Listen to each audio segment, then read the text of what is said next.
Hey there, horror movie tea sippers. The following podcast episode will contain spoilers for the movie we are about to review. If you have not seen the movie and do not wish to have anything ruined prematurely, please do not continue to watch or listen until you have seen the movie. And welcome to the Horror Movie Tea Podcast.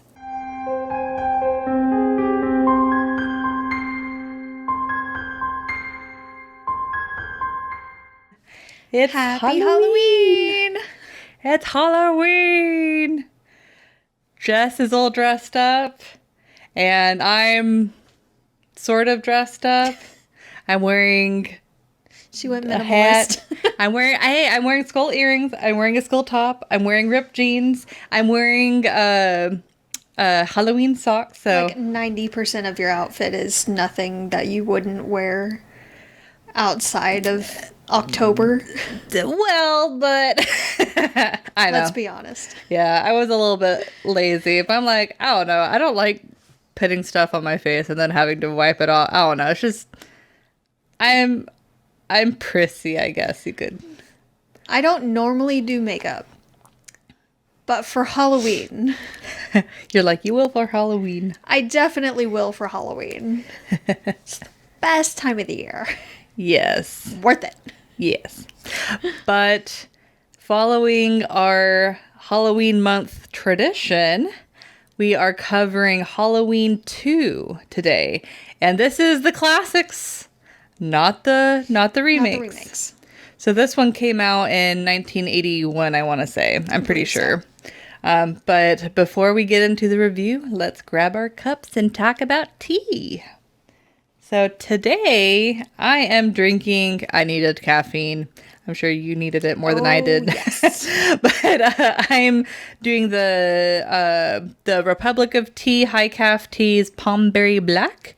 It's got, oh no, does it even say what it has in it? Okay. It's got black tea, green tea extract, licorice, and natural pomegranate and blueberry flavor. I remember that one tasting very good. I am also drinking High Calf Republic of Tea's tea, but it is the toasted coconut one. So this one is a bit more straightforward. It's just black tea, green tea extract, licorice, and natural coconut flavor. So, And yeah, does yours have 130 milligrams of caffeine? 140. 100. I should have picked yours. I still love these little tins, though. I know. They're so travel adorable. friendly. Yeah, I like them a They're travel lot. size. Yeah. For your convenience. They are. Yeah, I really like them. But anyways, for our tea sippers out there, well, first of all, happy Halloween, tea sippers. Can't say that enough. But for those tea sippers out there, brew a cup of tea, sit back, relax, and we hope you enjoy the review. So for the summary of Halloween 2, it's literally like starts back up from where the previous movie left off. And so they take Laurie Strode to the hospital, and Michael Myers goes to the hospital to finish the job. But they actually add a little bit of interesting lore. They actually add that the reason why Michael is trying to come specifically after her is because she is his little sister. And so he's trying to, if you recall in the previous movie, Michael Myers killed his older sister. So he's trying to Continue the matricide. Yeah. Yep. But yep, I think it's pretty. matricide. I don't know. Or would that be killing your parents? I don't know. No. Parental side. I know fratricide is the brother. Oh. Murder of a brother. So wouldn't matricide be murder of a sister? Anyway. Anyways. Doesn't matter. Yeah, let's not go down that rabbit hole. That's a dark rabbit hole that I don't know if we can crawl back out of. Totally fine. But so for entertainment, I I apologize in advance because I did not write as thoroughly of notes as I normally do, which is what we typically do to make sure that the episodes aren't super unfocused. I mean, we allow ourselves some wiggle room, but so Jess might be the star of the show today. But anyways, so I was reading up on the trivia of this movie, and there's a lot of background drama. The first is John Carpenter did not like the director to the point where he aggressively would shoot additional scenes and edit post-op or post-production to try and fix what he thought was a ruined movie. In addition to that, at that time, John Carpenter really didn't make much money from Halloween. And so he felt kind of gypped, and he felt like he was owed a lot more money.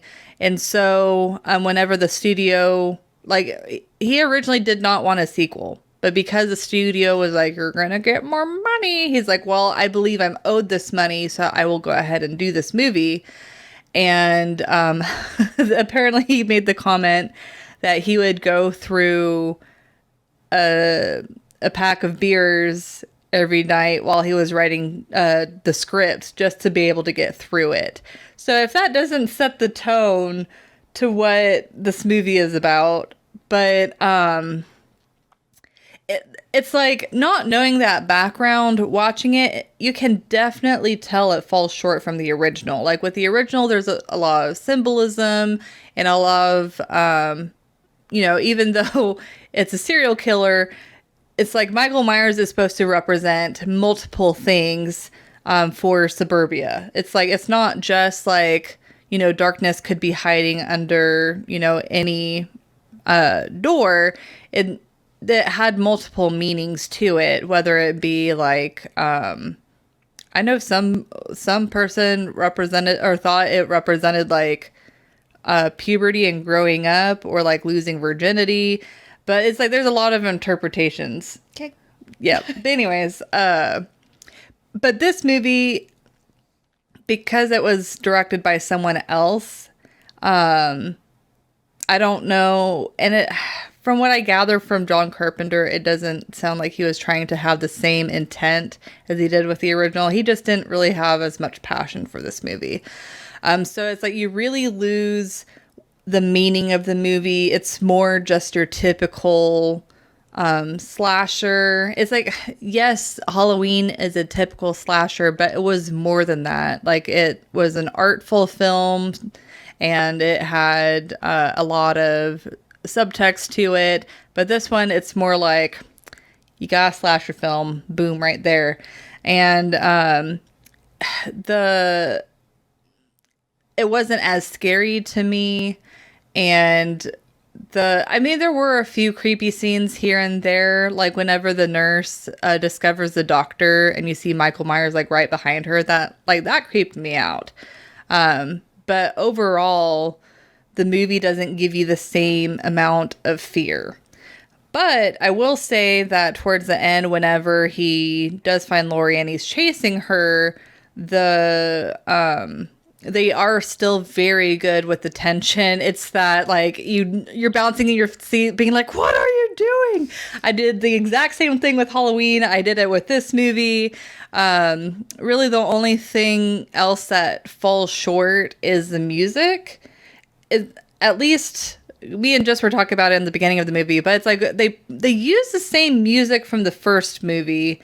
However, in the first movie, it sounds more like, I guess, piano and like other instruments, but this one, it sounds more synthesized, which, I mean, it is technically in the 80s, so maybe they're like, it was a thing. Yeah. But it doesn't have quite the same creepiness and tension building that the music in the previous movie did. It seems more silly. Yeah. But this was a movie that I watched more often than Halloween 1. Mostly because my parents had a copy of this movie and not the original. So I watched this movie quite a few times, and I will say I probably have a level of nostalgia glasses. But because it doesn't reach up to the potential of the original, but it still is a fairly decent movie, one that I watch over and over, I would give it a 7.5. Like, so out of the movies that I would watch over and over, this would probably be towards the last on the list, but I wouldn't be upset if someone's like, I want to watch this movie. So, but yeah, that's my take. So I don't have the nostalgia glasses. Oh no, you're gonna rip this one. It's still a decent movie, but it's not the greatest. It definitely falls shorter than the original. The original was amazing and had so much to it to pick apart and to really digest that this one seems a bit just stale. A little bit. Yeah, you can tell there wasn't that passion. Yeah, it's not the same. There's not as much enthusiasm for this one. It's more just kind of thrown together. You wanted it here, fine, have it kind of thing. So, and I get that. I do. He wanted to go a different direction with it, but everyone wanted another Michael Myers movie, and he was mad.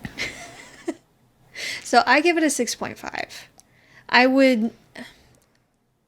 I tend to watch this one immediately after the first one as more of a continuation, and it's still not, near up to par with the first one, but it's just something to turn on afterwards, and I'm not usually paying as much attention to that one as I do the first one. I'm doing stuff in the kitchen or making crafts or something at that time, usually, because Halloween. Yeah. So it's just one of those kind of background type movies for me. The kills are rather varied, which I appreciate. It's not all the same thing over and over and over. And there's a somewhat varied personality representation with the actors and everything, but it does seem a little cliche for some of it, especially like the nurse that was late and the paramedic sneaking off, neglecting their duties, misusing hospital equipment so they can have sexy time. Yeah, that's definitely... That reminds me of, like, Friday the 13th. Yes. It gave me a heavy Friday the 13th vibe. Yeah. It really did. So, we already have so many of those. We don't need another one. And that's another reason why it just kind of fades into the background with me. It's just same stuff that we've seen in hundreds of others. We don't need more of it, honestly. There's...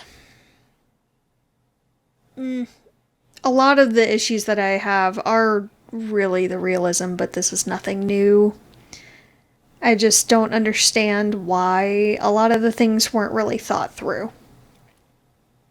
Yeah. To be perfectly honest. The movie doesn't make as much sense as the original. The original, it's understood that he has no reason for what he's doing. He's doing it because he likes it, because he can, and because he wants to. Yeah. And nothing is going to get in the way of what he wants to do. But there was no other reason apart from that. Yeah. In this one, they give him a reason, which they don't really set up very well. And then everything else is kind of just thrown in. So some of the comments that they make, which we'll get to in the realism, just make 0 sense. Especially with the context of everything going on. So, yeah.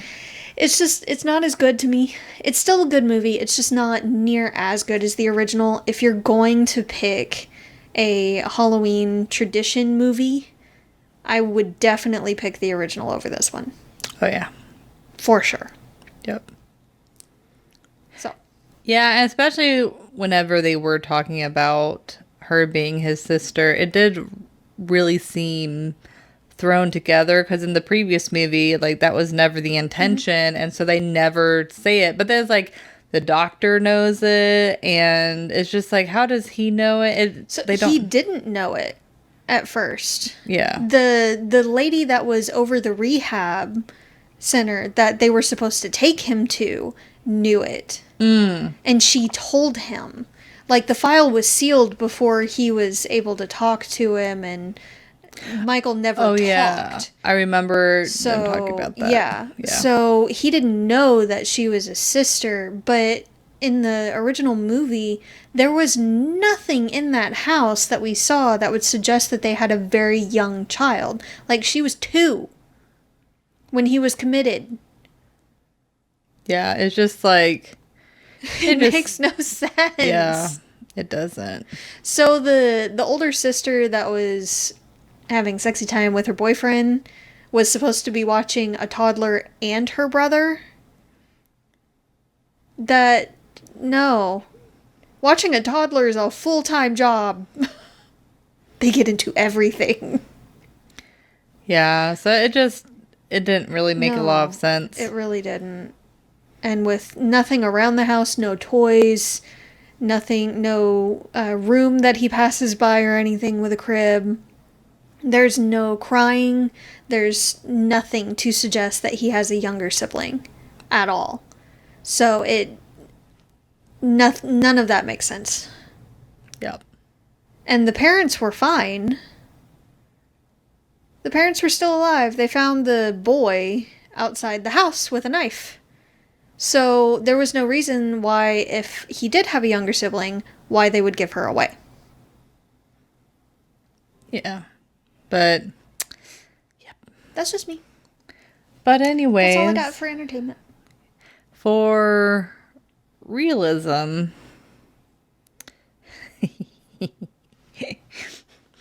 So, overall, like, how they did the blood and injuries, it wasn't too bad. Like, it could have been, like, I feel like whenever Michael hit the security officer with the hammer, that since he did it with the pointy end, there would be... It's the prying end. You should use it to pry up nails. But I feel like it wouldn't just be like a thud. Like, there'd be a little bit more of a visual there. Sorry, just the pointy end. It is. I'm like, God, use the pointy end? Like, awful. But anyways. And then, like... Now you made me lose track of my thought. I'm not even sorry. But there are, like, there are a few moments that are, like, so unrealistic that's just, like, laughable. Like, first, the guy that dressed up as Michael, like, just so happened to be wearing the exact same thing, but had a trick-or-treat bag. Like, I know he was drunk, but how unresponsive he was in, like, to the cops calling out for him when they were holding a gun. I'm sorry, it's like, even if you're drunk, you would still see gun and then, like, be freaking out. And then the fact that he just walked and then he gets hit by the car and then immediately bursts into flame. And then Michael just walking through the glass door that Laurie was just banging on, like, really hard trying to get in. But then, like, a few scenes not too far after, he can't get through the wooden door. But then he does. And then it's like... almost as thin as cardboard. Yeah, I mean, it's a part of the realism. I guess you could argue some of it's kind of including in the entertainment, but there's some inconsistencies, but then there's also a lot of reactions that are, like, way over the top. Like the teenager dressed up as Michael Myers. Like, at least if I was that teenager, I would be like, oh, I'm going to be creepy. But then as soon as I see a cop pulling out a gun, I'm going to be like, oh, shit just got real. I'm going to freak out and like hold up my hands and crap. Like you're not going to keep walking. Just, but just like things like that all throughout the movie. And then like some of the kills, while creative, are a little bit, out there. Like the nurse that was laying on the table that had the IV dripping out her blood. I didn't see any other injuries. I just saw her dripping blood, and I'm like, that's not, it would take her so long to die. I don't even know if it's possible to, like, how long would it take you to, it's like he would be already dead as far as the movie time for her to actually die from loss of blood from that, I would imagine. If you tapped an artery, the heart actually does the work for you, especially since her arm was facing down. Gravity helps. But they were showing the flow of it. Several minutes with a small needle. Now, if he had stabbed her in an artery, that's a completely different story. That's, anywhere from seconds to a couple of minutes. But it's like they literally were showing the flow, and based off of the flow, it didn't seem to match up. But anyways, as far as realism, I would give this movie, oh man, I'm kind of floating between a 2 to 3. So I'll just meet myself in the middle and do a 2.5. So, but that's all I got. So I give it a 2. We were I take close. no quarter. We were close. I give no quarter. And wait, this movie is very unrealistic. The kills themselves, for the most part, like the injuries and all, okay, fine. Those are mostly all right. Some of the sound effects are bad, but bump. Yeah, they could have done better with a couple of those. I also feel like when he had the small, almost scalpel-like tool, but it was kind of curved at the end, and he jabs that one nurse in the back and lifts her with one hand with that tool up off the ground. Pretty sure all of the skin and muscle and everything would have torn, and it would have like ripped out of her back before she would have lifted off the ground. And if she did lift off the ground, it wouldn't have been as much as they were showing. Plus, whenever he stabbed Dr. Loomis with that same tool, there's a lot of blood. There was a ton of blood. Yeah, it's like, what the heck? Where are you stabbing? Yeah, no. But this movie, like, Lori gets taken to the hospital, and they have to turn her completely around, which I guess could be realistic depending on the paramedics, but I feel like it's less efficient. You want to get her in there as quickly as possible, without, especially if there are a bunch of people around, you want to just get her in there and get gone. Yeah. So for them to spin her all the way around, it was really just for effect for the camera, so you can see her face as she passes by and everything, so it wasn't really necessary. We know it's her. You were just showing her all the way down the walkway. Yeah. We know. That's a little bit ridiculous. A little bit. But the whole movie is really dramatic and ridiculous. And then when she gets to the hospital, they're like, we're going to have to type her blood. They take a giant syringe of blood.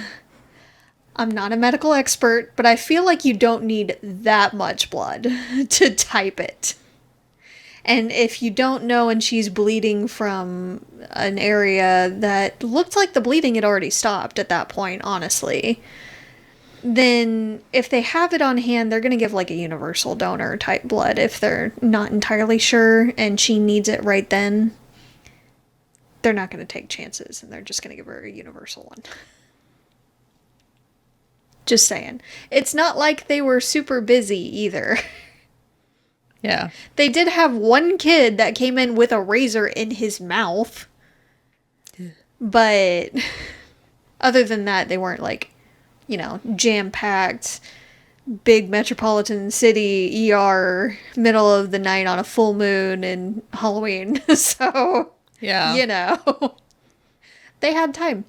Paramedic also has time to check on her on Halloween. Most of the time, and I know it's a small town and they seem apparently not to have that much to do, but generally the paramedics don't have time and don't get to check on the people that they've dropped off at the hospital. There's too much to do. There are so many other calls to have to run on. So, and he doesn't have like a radio or anything on him. So he's just leaving an area where he would know that there's a call to go check on this random girl that he hadn't met, to our understanding, until that night. And then continues to check on her when he's thrown out of the room a few times by the doctor. And he's like oddly protective and kind of creepy, honestly. Dude, it's the middle of the night on Halloween and you just met. Back up, sir. Stalker much? Yeah, because didn't you say that he mentioned that a brother goes to high school with her or something? Yeah, he did mention in the ambulance that his brother goes to her high school. So his brother and Lori are about the same age. But the paramedic and her looked the same age, though. He was really young. Yeah. But whatever. I don't know. It just seemed weird and gave off an odd vibe. And seemed out of place, but, whatever. They also definitely jumped to conclusions with that trick-or-treater. He was clearly more responsive than actual Michael Myers in any other scene that we had seen Michael in. He was very, he had a purpose. And he was not letting anyone sway him from that purpose. But when they see the trick-or-treater, he's like glancing all around. He's kind of stumbling a little bit here and there. He keeps looking back at the cops and everything while he's trying to cross the street. And he's clearly shorter. So... yeah, because Michael's a big dude. Michael's big dude. So I didn't really understand why they immediately jumped to, that's him! It's definitely him! Especially Dr. Loomis. Like, he knows what he's seen Michael for 15 years. He was super trigger happy, too. He was going to try to shoot the dude without confirmation that it's him. And even the cops are like, whoa, hold on.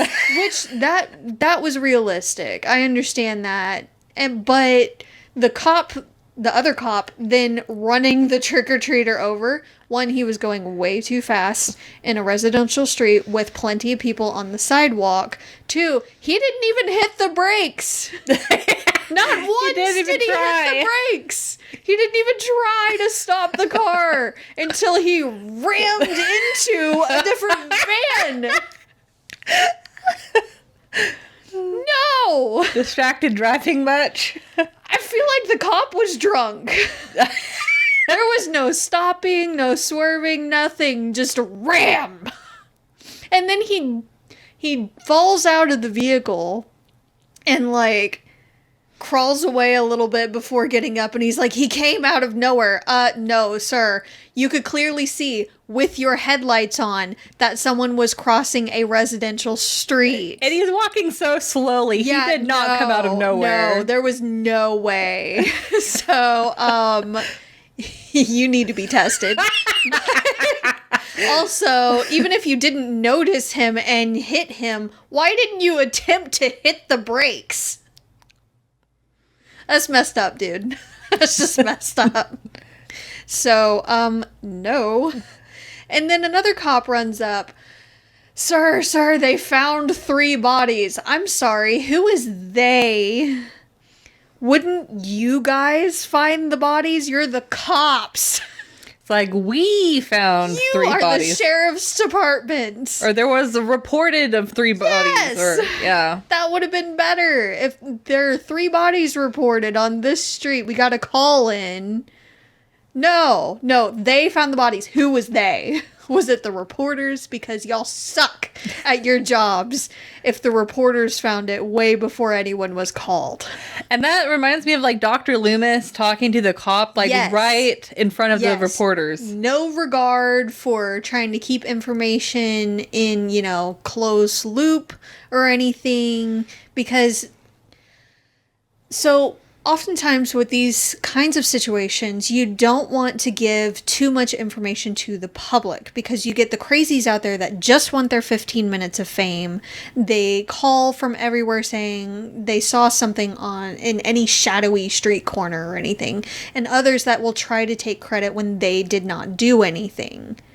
The other crazies. So you don't want to give too much information in front of the media and show your entire hand. But they gave everything to the media without thinking. Yeah. So it just didn't make much sense. Also, the fact that he was super trigger happy and then spouts off all this information in clear view of reporters and other neighbors and public. They didn't try to sideline him at all. The police didn't say, you know what, you're a super big hindrance to this investigation at this point. You need to sit this out. You're a little too close to this. You're not trained for this. You're not police. You should not be here at all. Also, I need to see your license for that gun, sir. So they didn't try to sideline him or anything or take him out of it. Or, if he really wanted to be in there into everything going on, why not tell him, help us out by keeping an eye on her in the hospital. Yes. Stay at the hospital. They didn't post anyone with her. They didn't have, one of their own at the hospital, like in the room or outside her room, like they usually post some kind of protective detail or anything. They didn't send anyone up there to check until he was like, she's the sister? We need to check on her. Yeah. Well, plus, like, at least in my mind, in a normal circumstance, it's like, if it was anyone else besides Michael Myers, it would still make sense for Dr. Loomis to follow her or have somebody be there with her. It just doesn't make sense that she wouldn't be protected. And he's a psychiatrist. Like, she just went through a horrible trauma with a patient that he knows. So why wouldn't he want to stay with her and kind of help her through the tough situation, or at least kind of try to calm her down and everything and get more information out of her of what happened? Yeah, and it's like I can understand from a movie aspect why Movie. they didn't do that, because that would probably slow it down. Yeah. But it just, it's like you just watch Dr. Loomis go through this whole goose chase only to end up at the hospital anyways. Yeah. I know it would have been over a lot sooner if other people were there that should have been. And I know movies got a movie, but it doesn't need to go full stupid that hard just to make the plot go further. Well, but if anything, even whenever they were there, they weren't doing that good of a job protecting They were her. doing a horrible job. And so I feel like it would be okay for them to have someone there, because it's like maybe all of these people are disappearing and then the person watching her is like very unobservant and not noticing. And then finally Michael is coming after her, but then the person, like, he can't do anything to stop it. Like, to me, that's such a scary thought, that the person coming after you cannot be stopped, even if you have protection. And so I think that would have been a really cool alternative, is to, despite her being protected, he still makes it through, and then she has to do the running sequence, and then you could continue it on. Yeah. Yeah, that's fair. But that definitely could have been improved, especially with a little bit more realism. So, but a lot of the death scenes in and of themselves, apart from, the nurse being lifted and the other doctor lady, I guess, having the IV in her arm and bleeding out with no other signs of any kind of other injury. Like, she didn't even look restrained either. Yeah. There was another nurse, the one that played Hooky from Her Duties, that... The bad nurse. Yes. Michael turned up the heat on the hot tub used for therapy to a point of scalding temperature, which the fact that they even had that on there surprises me, and they didn't have any fail-safes or anything, but it is the 80s, so whatever. He goes to drown her, and it takes a very, very short amount of time for him to drown her. Like, drowning takes a bit. It's not generally a slow death, or a fast death. It's usually a fairly slow death, depending on how much they struggle. And she was trying to struggle, for sure. Also, it's scalding water, so I guess it could have taken a little bit shorter amount of time. Oh, it could have scalded like her throat and her lungs. Ooh. It could have. Ouch. But it still felt a little bit short for what it should have been. And while the scalding effects and everything looked pretty decent, his hands were in there too. Not a red mark, not a scratch, nothing. She's got all these, like, burn marks and, like, blistering and everything, which is fairly accurate. And he had not a single mark on either of his hands. His hand wasn't even a little bit red. Not even partially red. So, no. But coming back to the scalding water, I wonder if they had it, because I was thinking a very similar thing, but I also wonder if they have it on the scalding setting so that way they can sanitize the tub, because otherwise they would have to completely drain the water, go in there with cleaner, because it's like you're supposed to, I'd imagine, since it's the therapy tub, you should clean it on a regular basis. Oh, yes. And so that would be the easiest way to get it cleaned, maybe. Possibly, but they would have to keep it at that really, really hot temperature for a much longer amount of time. It would probably be faster to empty it, like drain it, and then spray it down with some kind of alcohol or something. Maybe. And then refill it. Like, let it air dry when not in use, because then you don't have just standing water, which is gross as well. And then refill it when they're ready to use it. Yeah. And heat it up. That's fair. But 80s, That's whatever. a long time ago. Whatever. Very different safety standards. Not my job to do that. So, I also can't understand. She is kind of this way in both movies. Lori is. Where she's a little bit slow, I feel like, with the uptake. She's crawling out of the car and says help in a very low, strained, kind of desperate voice, but doesn't actually yell until everyone that could help is inside the building that she can't get into and can no longer hear her. See, me and Jess were disputing this slightly, because I don't know a whole lot about this, but I wonder if maybe adrenaline could prevent that, or if you're like so traumatized it's hard, or maybe it was the drugs. It would be more the drugs and the trauma that would prevent her from being able to. I feel like the adrenaline would help her yell out, because it's a thing that needs to happen, like, now. And the very next scene, she's up on her feet and no longer crawling toward the door. Yeah. And is able to yell just fine. Yeah, it's like, to me, it's like, you know, all the way throughout, she's having a lot of trouble moving around because she's hurt, but also she's on these drugs that make her groggy. And at least in my mind, I can see her trying to fight those drugs, and then at that point, the adrenaline kicks in even more and broad. But yeah, it's like, I totally get what you are saying, but at the same time, I'm like, well, I feel like the drugs maybe had some aspect to that, but I don't know. Yes, but I feel like she should still at least be able to yell. Yeah. Because it's like, even if you are groggy, you would still, yeah. I don't Yeah. know. Still be able to yell just fine. Especially in that kind of situation where you kind of need to get someone's attention. Yep.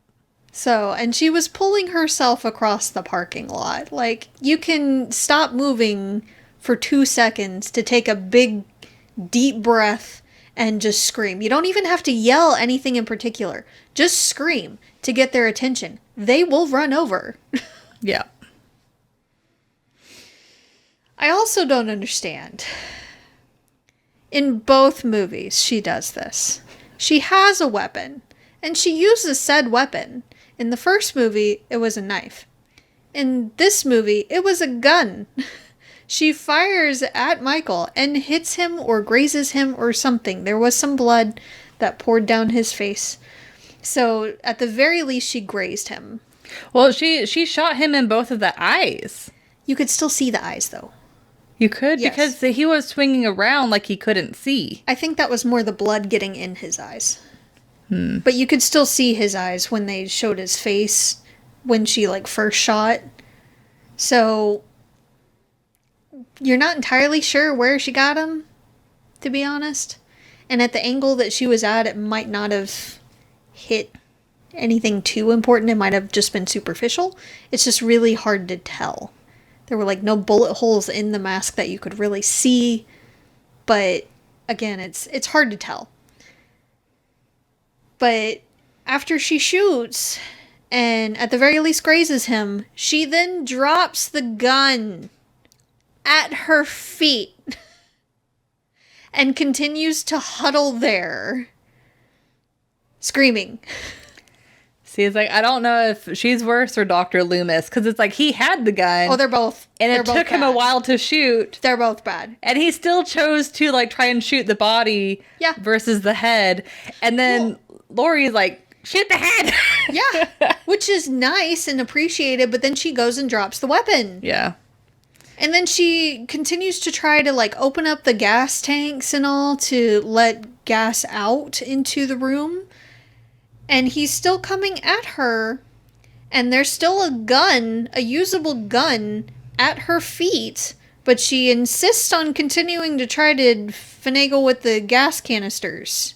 Or, you know, go around him and out of the room while he's flailing about and can't see exactly where she is. There's just no common sense here. Well, I wonder, since she is releasing the gas, if she would shoot the gun, if that would then set off the gas.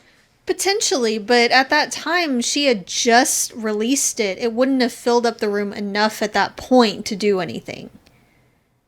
But at the very least, like, there was also no reason for Loomis to explode himself along with Michael in that room. Like, if they had grabbed either of the guns that, because there were two guns, he had one and she had one that she dropped at her feet. Like, if they had taken one of those guns and both gone outside of the room and fired into the room, they probably could have set it off just fine in there. Yeah, I feel like that was John Carpenter's, like, we're done. Yeah. We're done with these movies. He was really trying to be like, there's no more. And then later it's still like, just kidding. Yeah. He's back. Yeah. Yeah. Well, it took him a while for that point, but still. But yeah, you're right. Back to Loomis. When the cop was killed that they arrived there with, when Michael slashes his throat, he stands there pointing the gun, but never fires the gun. He could have saved his life. Michael is slowly walking towards them after killing the cop. And they don't even try to fire off a shot. He just runs with Lori. Like, not even going to attempt it. You had ample time before and after the cop was killed to go up there and shoot him in the head. Because clearly shooting him in the body doesn't do anything. But I give it a 2. It's ridiculous and very dramatic, and just, it doesn't make sense why people just drop their weapons or don't use them altogether, or Michael either can walk through a door without even, blinking or slowing down like it's a freaking cobweb, and then suddenly can't get through a different door, but then he can. It's like he's rolling. It's like D&D. He rolled a 20 for that door, that first door, and then he rolled like a 5 on that other door and just slightly bangs against it for effect. And then he rolls another 20 and like punches through it just fine. So make up your mind. Either doors have no effect on him or they do. Yep. Yep. Yeah, this movie's a bit ridiculous. That's all I got. It's like, especially talking about the realism, and I guess not the entertainment, it's like I feel like we're kind of making it sound like it's a really crappy movie. And while it's not a great movie, compared to some of the other slashers, I feel like it's still at least a higher tier, but it's not nearly as good as some of the other classics. It could be better, is what we're saying. Yeah, it's like, especially when you take the original and how far down this one is compared to that, it's like I know that sequels make money, but at the same time I'm like, haven't we learned from these decades of sequels that sequels are rarely better than the original, so we should just stop trying. But they're not going to, because they make money. Yeah, just ugh. Also, for some reason, I don't really taste much coconut in this tea. It almost tastes buttery. Oh. I don't know why. Buttery. Almost. Huh, interesting. But yeah, it's like, I feel like if you really like Halloween, you will probably get some level of enjoyment from this movie. But if you've never seen this movie and you want to keep the classic, like, pristine in your mind, then this is a movie you can skip.